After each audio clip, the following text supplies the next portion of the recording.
మనము కీర్తనకారుడు 100వ కీర్తనలు అంటాడు, మనము దేవునికి చెందిన వారము, ఆయన ప్రజలము అని కీర్తనకారుడు తెలియజేశాడు.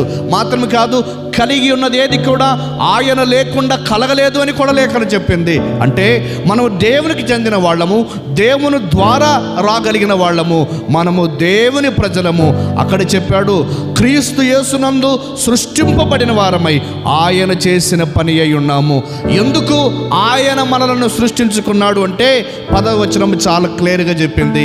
ఎందుకు ఆయన మనలను సృష్టించుకున్నాడంటే, దేవుడు వాటి యందు మనము నడుచుకొనవలెనని, వాటి యందు మనము నడుచుకొనవలెనని దేవుడు ముందుగా సిద్ధపరిచిన సత్క్రియలు అన్నాడు.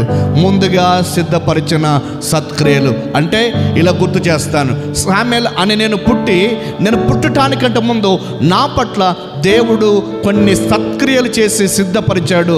నీవు బ్రతుకు దినాలలో ఈ సత్క్రియలు నీవు చేయాలి. పలాన్ని సోను సిస్టర్ని దేవుడు ఏర్పరచుకున్నాడు అంటే ఎందుకు